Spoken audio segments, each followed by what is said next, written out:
नमस्कार। भारतीय राज्य व्यवस्था या इंडियन पॉलिटी क्लास में आप सभी का स्वागत है। आज की क्लास में हम अपने टॉपिक को कंटिन्यू कर रहे हैं। हम जो टॉपिक पर डिस्कस कर रहे थे उस टॉपिक का नाम था मूल अधिकार, फंडामेंटल राइट्स, मूल अधिकार भाग 3, अनुच्छेद 12 से अनुच्छेद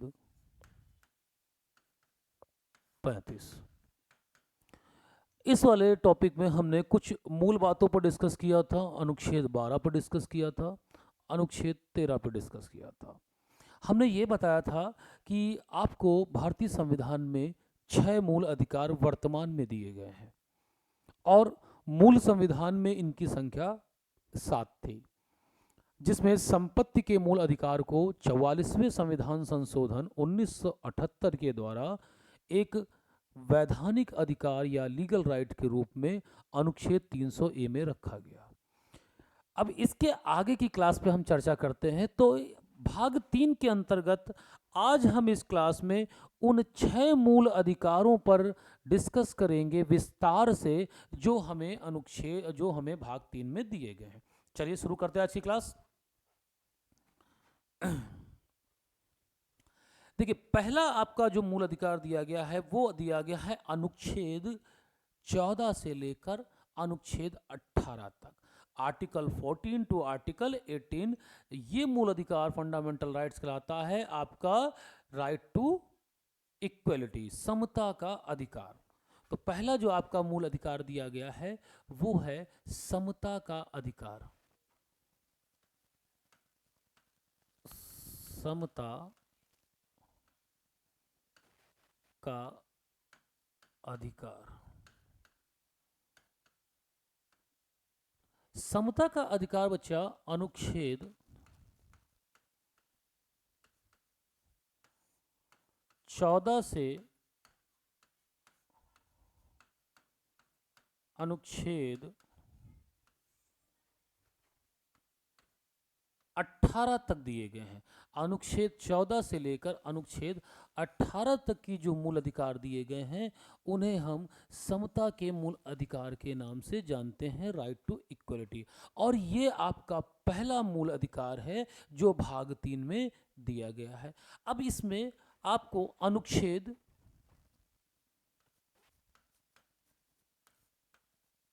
14, अनुच्छेद 15, अनुच्छेद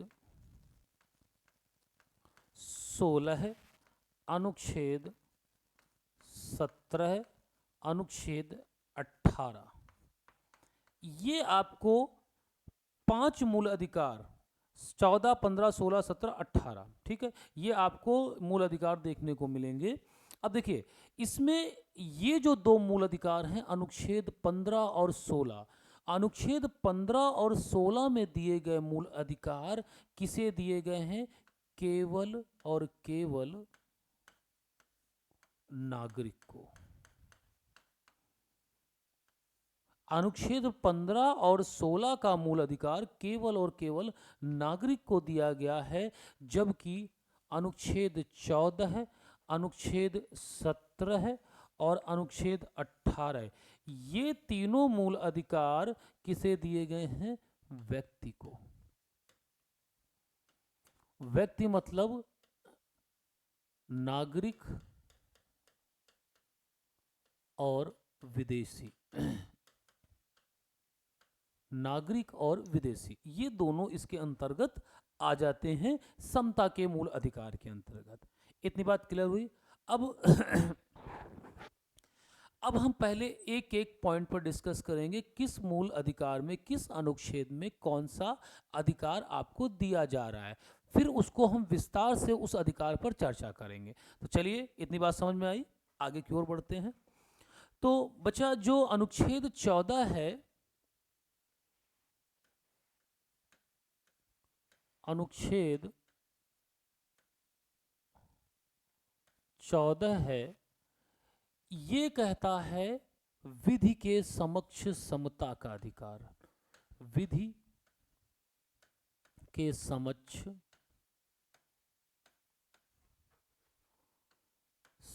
समता का अधिकार।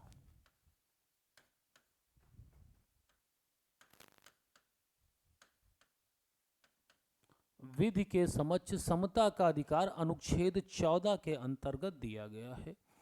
इसके बाद जो अगला अनुच्छेद है, जो अगला अधिकार दिया गया है आपको, वो अधिकार दिया गया है 15, अनुच्छेद 15।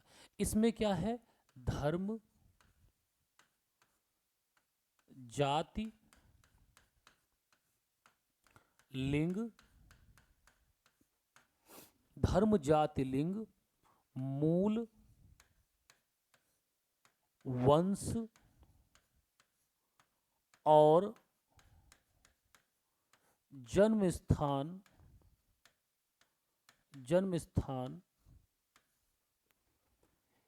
के आधार पर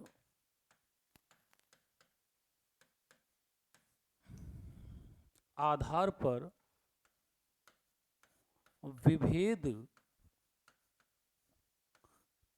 प्रतिषेध है। यानी इसमें जो बताया गया है कि जो भेदभाव है उसे इन आधारों पर क्या किया गया है, उसे इन आधारों पर मना किया गया। यहां तक आपको समझ में आया? अगला देखिए 16 क्या है। अगला 16 क्या है?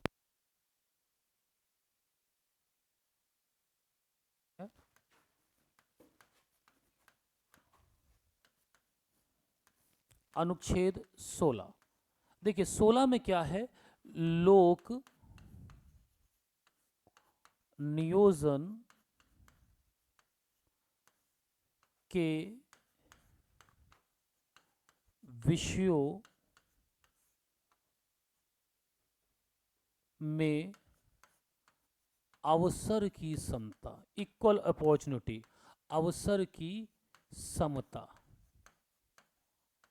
ये आपकी नौकरी से संबंधित है, यानी किसी के साथ भी नियोजित, किसी पद पर नियुक्त या नियोजित करते समय किसी भी प्रकार का भेदभाव नहीं किया जाएगा। इसके बाद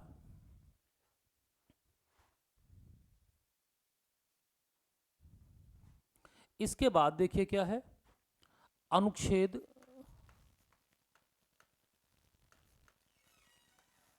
17 है। 17 क्या कहता है? अस्पृश्यता का अंत। ये छुआछूत की बात को प्रतिषेध करता है। जो छुआछूत होता है उसे प्रतिषेध करता है, उसे मना करता है। इसके बाद अनुच्छेद 18 है।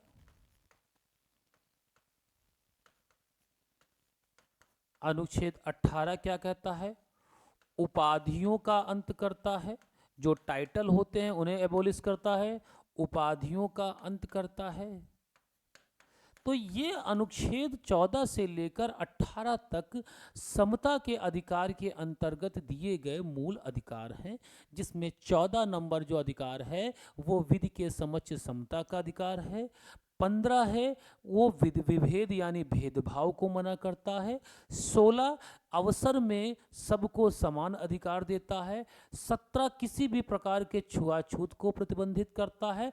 18 सभी प्रकार के टाइटल्स यानी जो उपाधियां लगती हैं उन उपाधियों को भी मना करता है।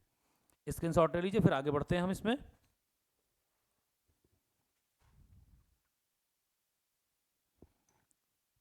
स्क्रीनशॉट लीजिए, तब तक आगे बढ़ते हैं।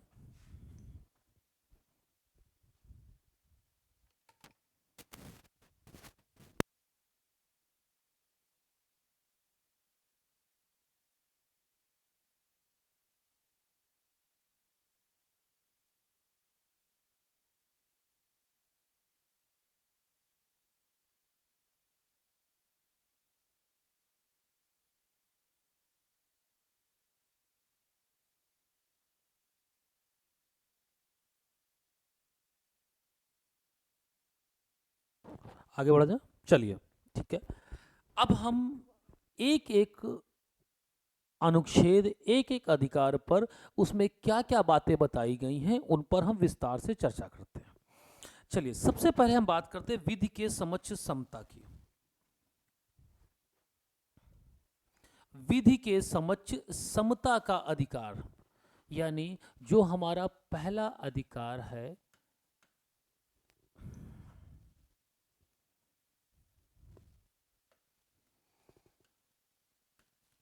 अनुच्छेद 14। अनुच्छेद 14 में हमने बताया था क्या है, विधि के समक्ष समता का अधिकार। विधि के समक्ष समता का अधिकार।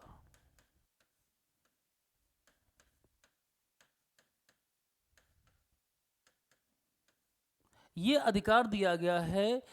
आर्टिकल 14 कहता है कि विधि के समक्ष समता का अधिकार, पहला विधि माने होता है कानून। कानून के सामने सभी लोग क्या है, बराबर हैं। तो सबसे पहले बात करते हैं एक अधिकार दिया किसको गया है। यहां पे कहा गया है दो चीजें हैं। कहा है राज्य जो है वो किसी भी व्यक्ति को, ध्यान से देखिएगा, राज्य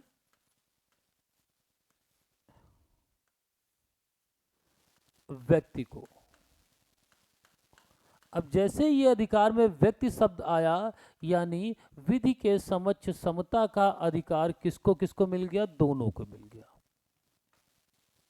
नागरिक को भी मिल गया और विदेशी को भी मिल गया। ये अधिकार दोनों को मिल गया। राज्य किसी भी व्यक्ति को, दो बातें हैं। पहला है आपका विधि के समक्ष समता, विधि के समक्ष समता, और दूसरा है आपका विधियों के समान संरक्षण। दो बातें कहता है, राज्य किसी भी व्यक्ति को विधि के समक्ष समता और विधियों के समान संरक्षण से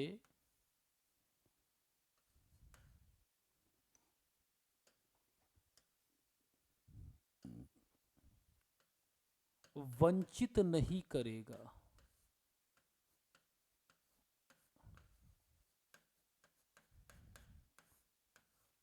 ये कहा गया है अनुच्छेद 14 में। क्या मतलब है इसका? कहने का मतलब है कि कोई भी व्यक्ति जो राज्य के राज्य क्षेत्र में आता है, उस व्यक्ति को राज्य कभी भी दो चीजों से कभी भी मना नहीं कर सकता।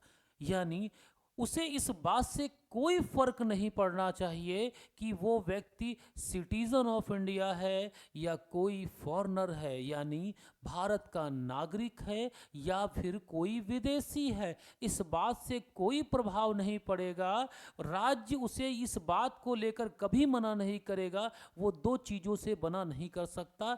एक है विधि के समक्ष समता और दूसरा है आपका विधियों के समान संरक्षण।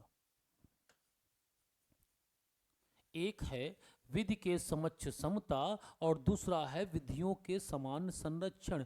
इन दोनों चीजों से कभी भी राज्य उसे मना नहीं कर सकता। कोई भी व्यक्ति हो, नागरिक हो चाहे गैर नागरिक हो, सबके लिए कानून बराबर है।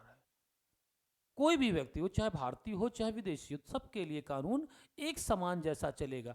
अब इन दोनों शब्दों का हम देख लेते हैं। स्क्रीनशॉट ले लीजिए इसका।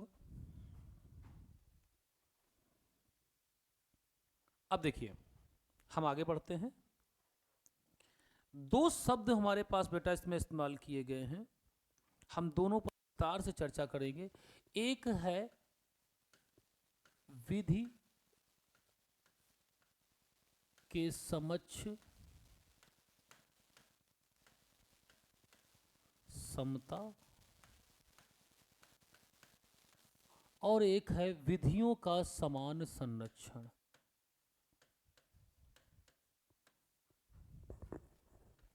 विधियों का समान संरक्षण। ये दो चीजें हैं, एक है विधि के समक्ष समता और एक है विधियों का समान संरक्षण। कहता है आर्टिकल 14 कहता है राज्य किसी भी व्यक्ति को विधि के समक्ष समता या विधियों के समान संरक्षण से वंचित नहीं करेगा, डिनाई नहीं करेगा, मना नहीं करेगा। अब ये दो शब्द हैं क्या? देखिए, दोनों की अपनी महत्ता है। भारतीय संविधान में इन दोनों शब्दों का मतलब एक ही है। यानी हमारे माननीय न्यायालय के द्वारा जब व्याख्या की गई तो उन्होंने कहा विधियों का समान संरक्षण विधि के समक्ष समता के अंतर्गत ही निहित है, यानी अलग नहीं है, दोनों एक ही जैसे हैं। अब विधि के समक्ष समता का मतलब है कानून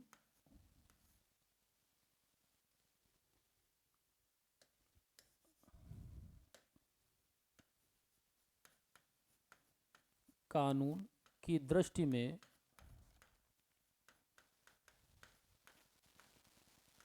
सभी समान हैं। विधि के समक्ष समता का मतलब है कानून सबको एक नज़र से देखता है, उसकी नज़र में ना तो कोई ऊंचा है, ना तो कोई छोटा है, ना कोई बड़ा है, यानी सब पर समान रूप से वो लागू होगा।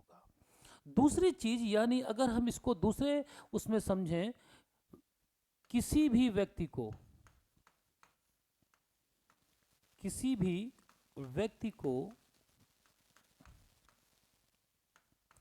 विशेषाधिकार नहीं है,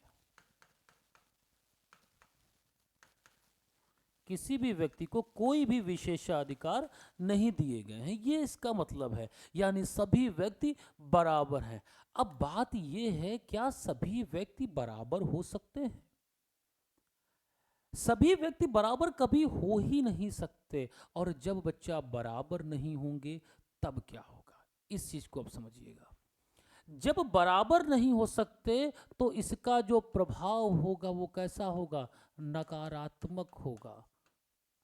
उसे ना तो किसी समाज के किसी वर्ग से मतलब है, वो कमजोर है, वो ताकतवर है, वो उच्च है, वो निम्न है, वो बड़ा है, वो छोटा है, अनपढ़ है, पढ़ा लिखा है, इस बात से कानून को कोई मतलब नहीं है। वो सिर्फ एक बात जानता है कि अगर आपने कुछ गलत किया है, विधि के विरुद्ध किया है, तो आप पर वो लागू हो जाएगा। यानी सब एक जैसे हैं। ये कॉन्सेप्ट है विधि के समक्ष समता का, और ये आया है ब्रिटेन के संविधान से। ये ब्रिटिश संविधान का स्वरूप है।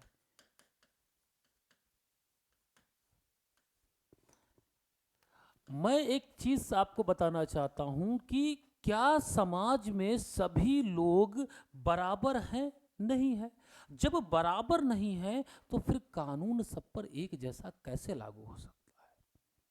फिर भी इसमें एक शब्द और निहित किया गया, विधियों का समान संरक्षण। फॉर एग्जाम्पल, आप इस चीज को समझिएगा कि अगर हम बात करें एक एग्जाम्पल उदाहरण के रूप में,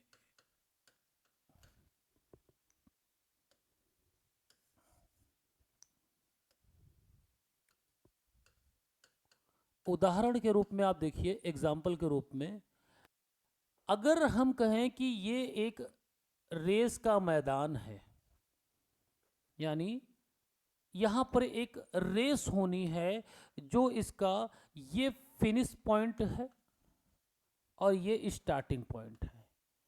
यहां पर दो प्रतिद्वंदी हैं, एक है खरगोश और एक है कछुआ। ये दो लोग हैं और दोनों को फिनिश लाइन पे पहुंचना है। दौड़ का नियम ये कहता है जो पहले पहुंचा वो जीता। ये जो नियम है वो कछुआ और खरगोश दोनों पर समान रूप से लागू हो रहा है। नियम इस बात को ध्यान में नहीं रखेगा कि खरगोश दौड़ता है, कछुआ चलता है। उसे इस बात से कोई मतलब नहीं है। उसे सिर्फ इस बात से मतलब है कि दोनों में जो पहले पहुंचा रेस की फिनिश लाइन पर वही विजेता घोषित होगा। यानी ना तो खरगोश को कोई विशेषाधिकार प्राप्त है और ना ही कछुए को। उनकी स्थिति से भी कानून को कोई मतलब नहीं, समान रूप से दोनों पे लागू कर दिया गया। जो पहले पहुंचा वो जीत गया। लेकिन क्या ये न्याय होगा? दोनों अलग अलग है। अगर हम ये कहें कि कछुआ यहां से दौड़ेगा, अगर हम कछुए को यहां से दौड़ाएं और फिर उन पर नियम समान रूप से लागू करें, अगर कछुआ यहां से दौड़े, खरगोश यहां से दौड़े, और हम अब कहें कि जो अब पहले पहुंचेगा वही विजेता होगा, तो ये है विधियों का समान संरक्षण। यानी किसी कमजोर असमान व्यक्ति को कुछ विशेषाधिकार देकर समान कर कर फिर उस पर विधि के समक्ष समता को लागू करना ही कहलाता है विधियों का समान संरक्षण। देखिए यहाँ पे, तो विधियों के समान संरक्षण का मतलब है समान के साथ समान, असमान के साथ असमान। दूसरे शब्दों में अगर हम बच्चा बात करें तो विशेषाधिकार दिए जाते हैं, विशेषाधिकार देकर समान करना। कहने का मतलब है कि कानून के तरफ से कुछ विशेषाधिकार देकर व्यक्ति को दूसरे के बराबर लाना और बराबर लाने के बाद फिर उस पर विधि के समक्ष समता को लागू करना, ये है विधियों का समान संरक्षण। ये सकारात्मक है। क्यों? क्योंकि हमें पता है, आपको पता है, समाज में सभी व्यक्ति कभी भी बराबर नहीं हो सकते, और जब बराबर नहीं हो सकते तो फिर हम उन पर एक साथ कानून कैसे लागू कर सकते हैं? कुछ विशेषाधिकार देकर कुछ नियम अलग, समान के साथ समान व्यवहार और असमान के साथ असमान व्यवहार करते हुए सबको बराबरी को लाकर क्या करना है? इस कानून को लागू करना है। ये अमेरिकन कॉन्स्टिट्यूशन से लाया गया है। ये अमेरिका के संविधान का एक गुण है, और विधि के समक्ष समता का गुण ब्रिटिश संविधान का है। यहाँ पर दोनों, हमारे संविधान में जब हमारे संविधान की बात आती है तो हमारे संविधान में ये मतलब नहीं है कि विधि के समक्ष समता अलग है या विधियों के समान संरक्षण को अलग किया गया, ऐसा नहीं है। हमारे संविधान में एक बात सीधी सीधी कही गई है कि जो विधि के समक्ष समता है, इसके अंतर्गत ही विधियों का समान संरक्षण निहित है, अलग अलग नहीं है। विधि के समक्ष समता के अंतर्गत ही विधियों का समान संरक्षण अंतर्निहित है, वो अलग अलग नहीं है। इतनी बात समझ में आई? चलिए स्क्रीनशॉट लीजिए इसका।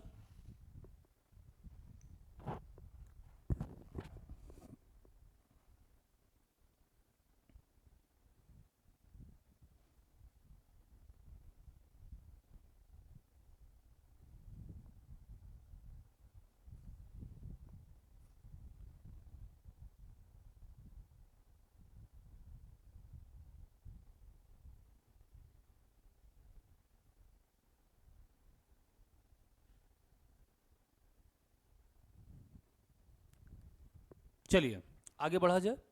अब देखिए, विधि के समक्ष समता यानी सब कानून के दृष्टि में बराबर, ऐसा संविधान हमारा कहता है। लेकिन कुछ अपवाद हैं। अपवाद क्या है? अगर हम बात करें अनुच्छेद 14 के अपवाद की। अपवाद का मतलब है कि ऐसी चीज जो अनुच्छेद 14 के अंतर्गत नहीं आएंगे, उन्हें बाहर रखा जाएगा।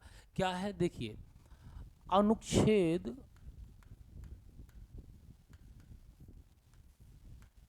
अनुच्छेद 361, 361 अनुच्छेद 361 में क्या है,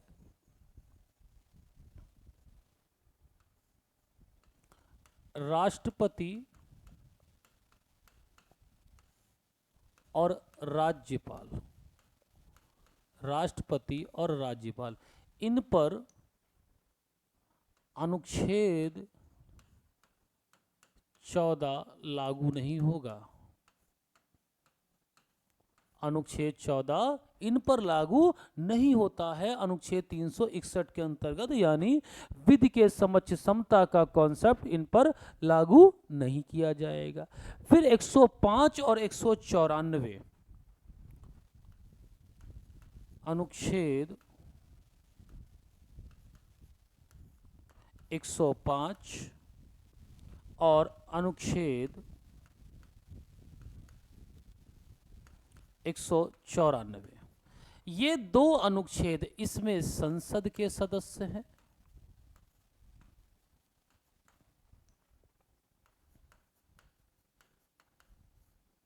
और इसमें राज्य विधान मंडल के सदस्य हैं।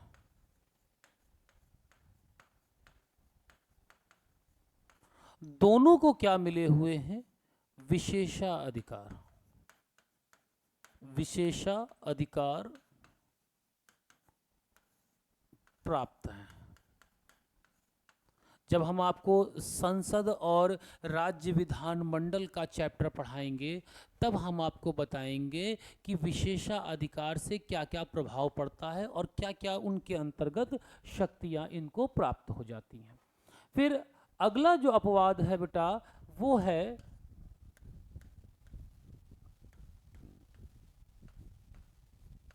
विदेशी राजदूत। जो विदेशी राजदूत होते हैं, जो हमारे एम्बेसडर आते हैं, वो भी इससे दूर हो, उन पर भी ये लागू नहीं होता है। चलिए आगे बढ़ते हैं। तो आपने अनुच्छेद 14 के विषय में जाना। अनुच्छेद 14 क्या कहता है, विधि के समक्ष समता का अधिकार, जिसमें दो चीजें आपने पढ़ी, इनको विधि के समक्ष समता और विधियों का समान संरक्षण। तो इस प्रकार से आपका अनुच्छेद 14 जो पहला मूल अधिकार है वो आपने पढ़ लिया। अब देखिए अगला मूल अधिकार क्या है, अनुच्छेद 15। अनुच्छेद 15 केवल नागरिकों को दिया गया अधिकार है। क्यों? क्योंकि यहां पर भेदभाव की बात है। देखिए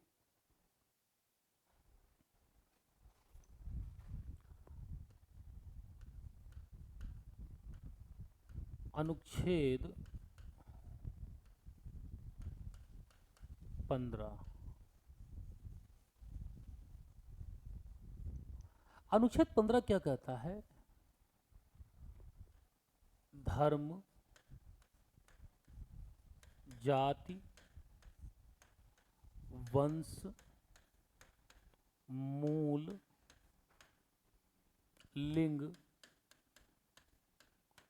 जन्म स्थान के आधार पर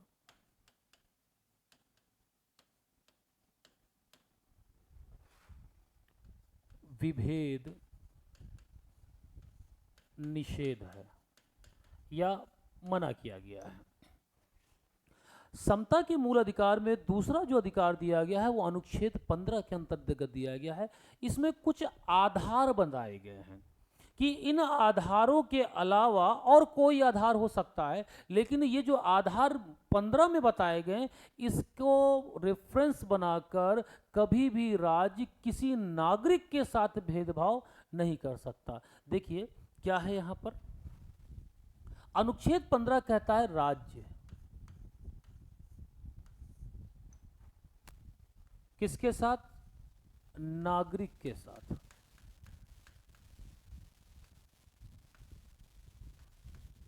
नागरिक के साथ किस आधार पर?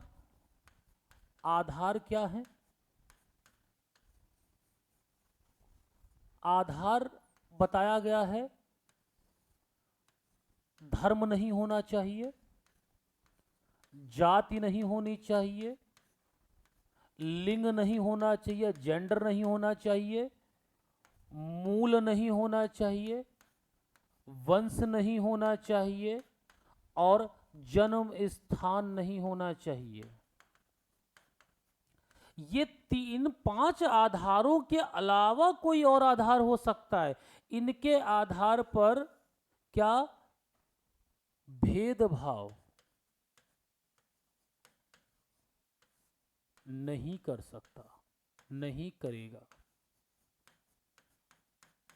यानी अनुच्छेद 15 इस बात को साफ साफ कहता है कि कभी भी राज्य किसी भी नागरिक के साथ अनुच्छेद 15 के अनुसार जो आधार बताए गए हैं धर्म, जाति, लिंग, मूल, वंश और जन्म स्थान, इनके आधार पे कभी भी भेदभाव नहीं करेगा।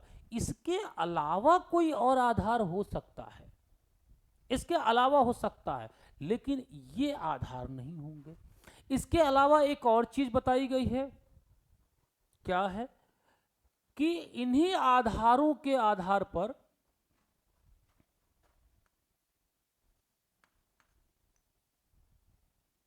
किसी नागरिक को सार्वजनिक स्थान के लिए मना नहीं किया जाएगा।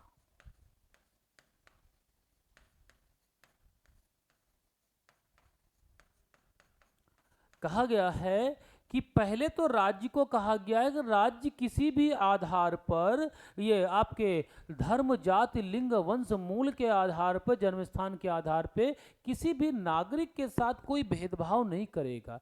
दूसरा, किसी भी नागरिक को इन आधारों पर आप किसी सार्वजनिक स्थान के उपयोग के लिए मना नहीं कर सकते। जैसे कोई तालाब है, बावड़ी है, कोई पार्क है, कोई भी सार्वजनिक स्थान है, वहां आप मना नहीं कर सकते इस आधार पे। इतनी बात क्लियर हुई। अब बात है कि इसमें कुछ अपवाद हैं। अपवाद तो हर जगह है, तो यहां पर भी अपवाद है। क्या अपवाद है? देखिए, एक तरफ तो कह रहा है राज्य कि लिंग के आधार पर, लिंग मतलब जेंडर के आधार पर या मूल या वंश के आधार पर आप भेदभाव नहीं करेंगे।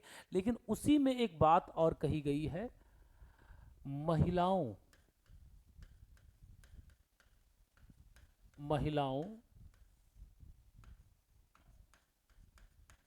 और बच्चों के लिए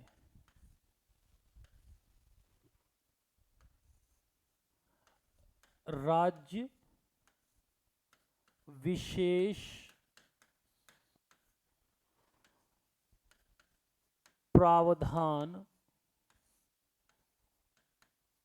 बना सकता है और यह अनुच्छेद 15 का उल्लंघन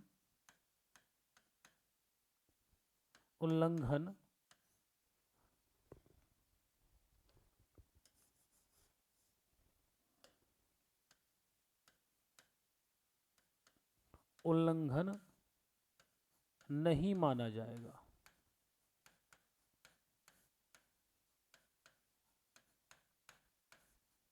ठीक, इसी आर्टिकल में क्या आप देखिए, महिला क्या है? जेंडर है भाई, एक लिंग मतलब जेंडर।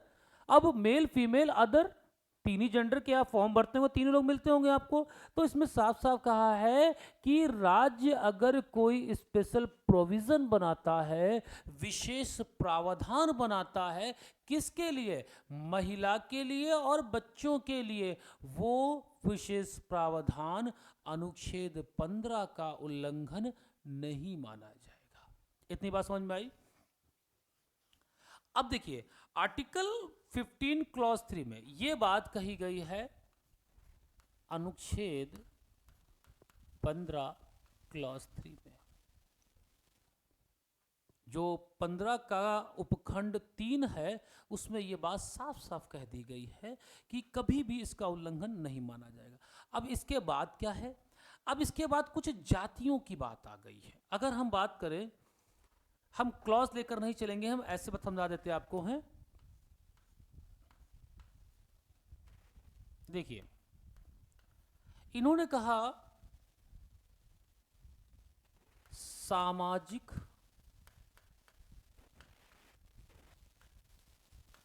एवं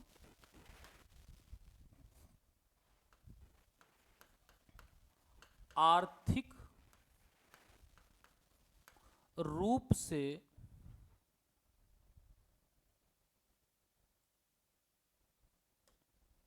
सामाजिक एवं शैक्षिक रूप से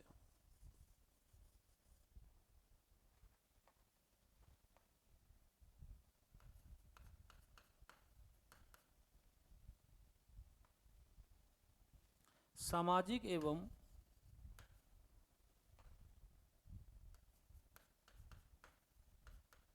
शैक्षिक रूप से पिछड़ा वर्ग,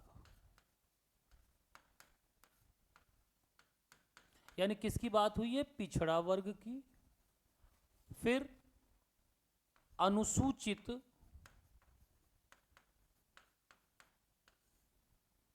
जाति, तीसरा अनुसूचित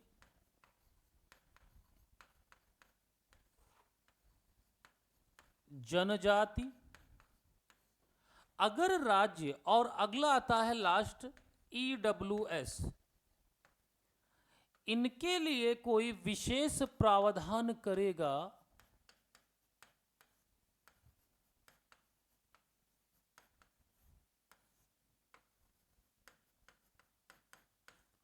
तो भी वो उल्लंघन नहीं होगा।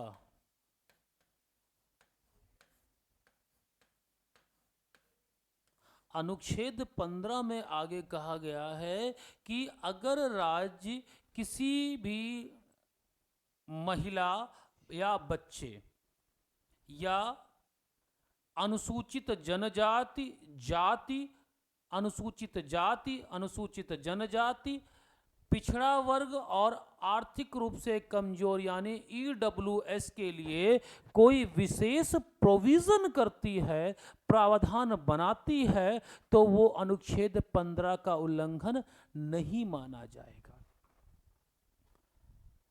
क्योंकि देखिए जाति के आधार पे हो रहा है, ये लिंग के आधार पे हो रहा है, और जबकि अनुच्छेद 15 क्या कहता है? ना तो जाति के आधार पे और ना ही लिंग के आधार पे राज्य कभी भी किसी के साथ भेदभाव नहीं कर सकता, फिर भी इसमें किया जा रहा है। क्यों? क्योंकि आर्टिकल में साफ साफ लिखा गया है कि ये 15 का उल्लंघन है ही नहीं, तो फिर आराम से कोई दिक्कत नहीं, आप ये कर सकते हैं। ठीक, ये आपका अनुच्छेद 15 था।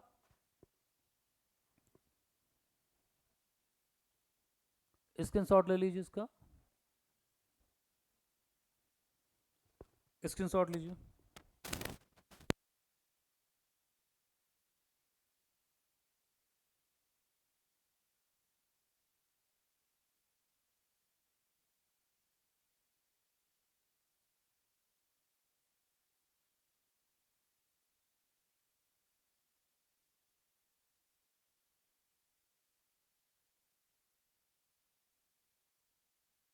स्क्रीनशॉट ले लीजिए। अब बढ़ते हैं हम आगे।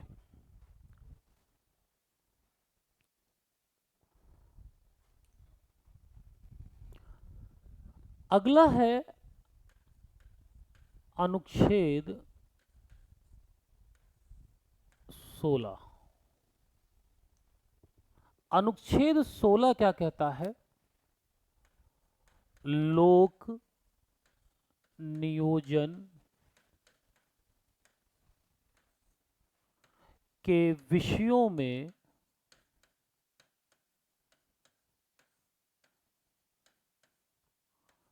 अवसर की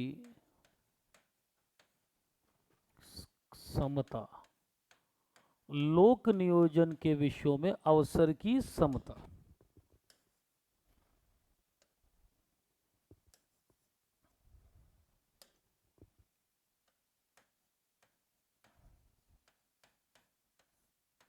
ठीक। लोक नियोजन मतलब सरकार के अधीन किसी पद पर नियुक्त या निर्वाचित, देखिए नियुक्त या उसको करने के लिए, नियोजित करने के लिए। देखिए लोक नियोजन का मतलब क्या है? लोक नियोजन का मतलब समझ लीजिए, फिर हम आगे बढ़ते। लोक नियोजन, इसका मतलब ये होता है राज्य के अधीन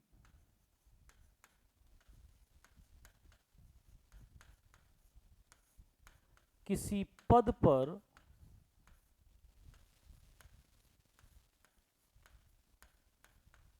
नियुक्ति या नियोजित।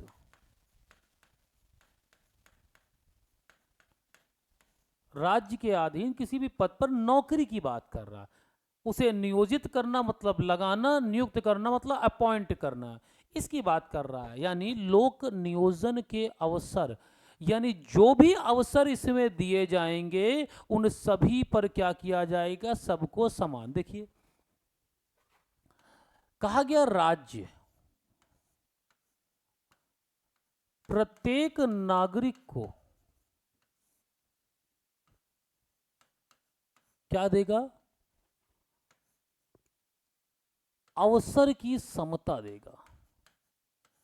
अवसर की समता। पहली बात कही गई है, राज्य प्रत्येक नागरिक को अवसर की समता देगा। कौन सा अवसर? लोक नियोजन के।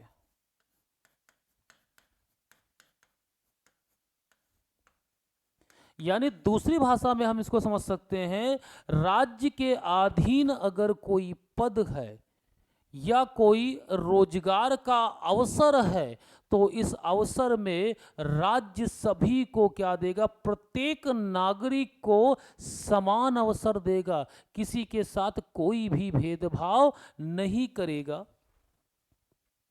अब यहां पर बात यह कही गई है अवसर देगा। अब आगे देखिए क्या है, इन्होंने कुछ आधार बनाया है। आधार क्या बनाए हैं? सबसे पहला आधार बनाया है धर्म, जाति, लिंग, वंश, मूल, जन्म स्थान, निवास और उद्भव। एक और शब्द आ गया यहां पर, उद्भव। जब आप 15 वाला पढ़ रहे थे तो 15 वाले में ये थे, 16 वाले में दो चीजें और जोड़ दी। कहा कि इनके आधार पर, सिर्फ और सिर्फ इस आधार पर राज्य किसी भी नागरिक को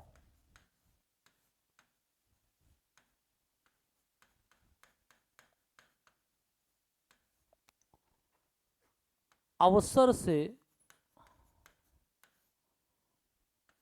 कौन सा अवसर? लोक नियोजन।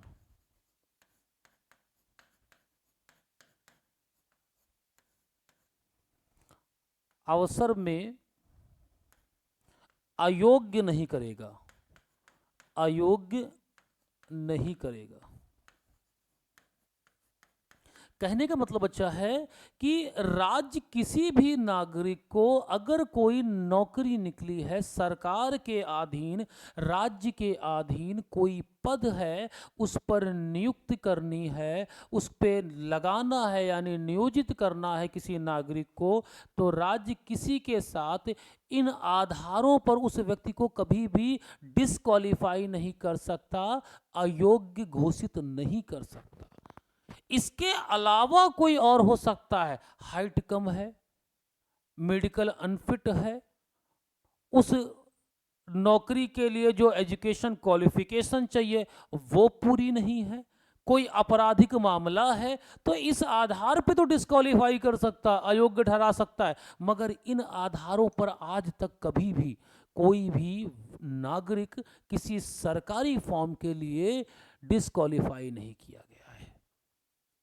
हो सकता है और क्राइटेरिया इसके अलावा हो सकता है, आपकी उम्र कम हो जाए, आपकी उम्र ज़्यादा हो जाए, आप उस पद के लिए जो मिनिमम क्वालिफिकेशन बनाई गई है उसे पूरा ना करते हो, या जो पैरामीटर डिसाइड किए गए हैं उस नौकरी के लिए उन पैरामीटर्स को भी ना पूरा कर पाते हो, तो ऐसी दशा में राज्य आपके साथ भेदभाव, सॉरी, राज्य आपको अयोग्य साबित कर सकता है।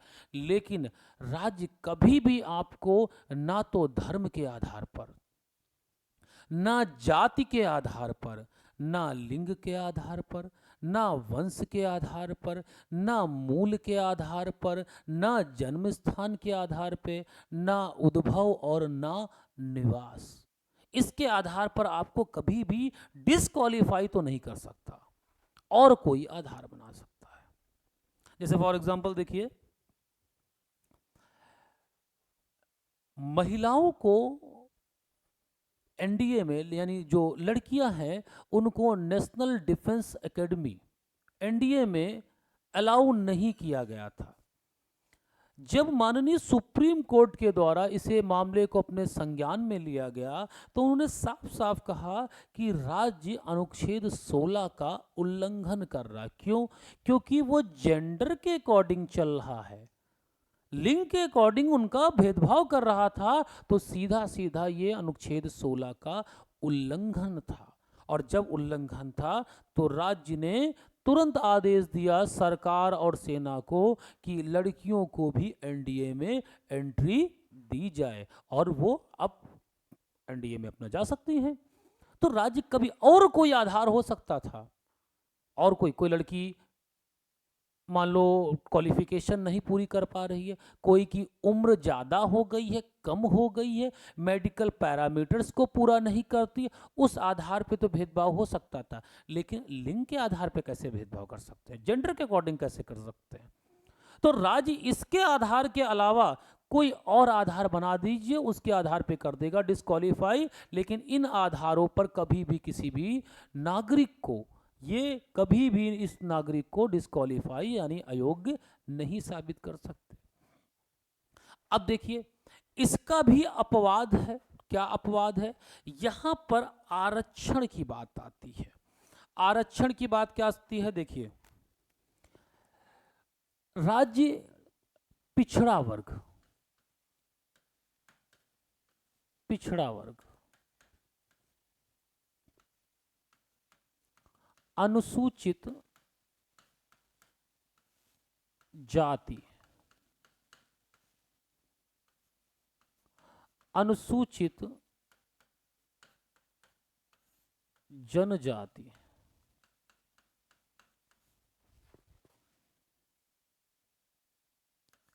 ईडब्ल्यूएस, इकोनॉमिक वीकर, ईडब्ल्यूएस, इनके लिए क्या करता है राज्य? आरक्षण की व्यवस्था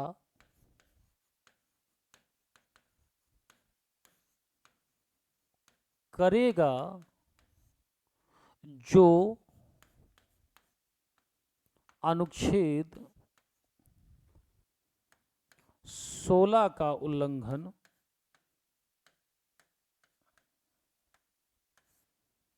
नहीं होगा।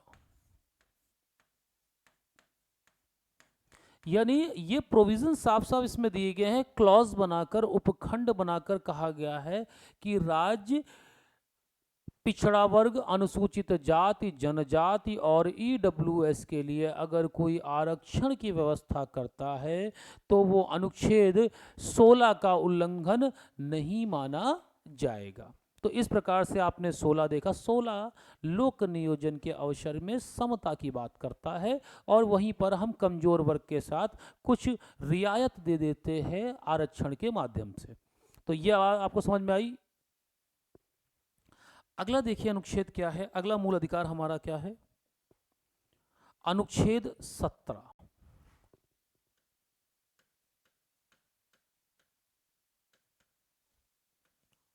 अनुच्छेद 17, अनुच्छेद 17 कहलाता है अस्पृश्यता का अंत। अस्पृश्यता का मतलब होता है अनटचबिलिटी, छुआछूत। अस्पृश्यता का मतलब है अनटचबिलिटी यानी छुआछूत। देखिए अगर हम बात करें अस्पृश्यता की तो हम इसे कह सकते हैं छुआछूत।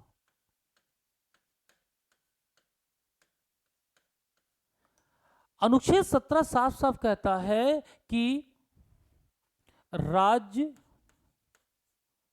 सभी प्रकार की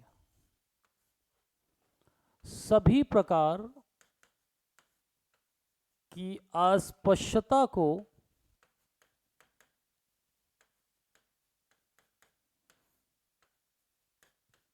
प्रतिबंधित करता है।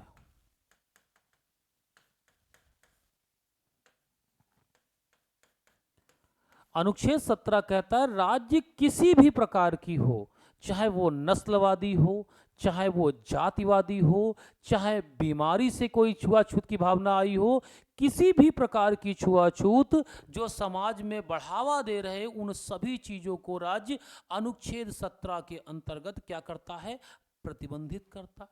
अब बात है अगर अनुच्छेद 17 का उल्लंघन होगा, अनुच्छेद 17 का उल्लंघन क्या माना जाएगा, दंडनीय अपराध, दंडनीय अपराध होगा।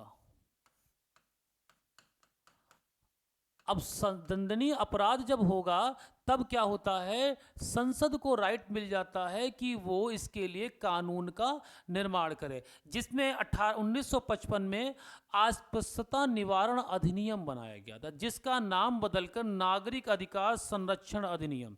इसके लिए अस्पृश्यता निवारण अधिनियम 1955 ये बनाया गया था। बाद में इसका नाम बदल दिया गया, 1976 में इसका नाम बदल के कर दिया गया क्या, नागरिक अधिकार संरक्षण अधिनियम। 1976 में क्या हो गया, नागरिक अधिकार संरक्षण अधिनियम।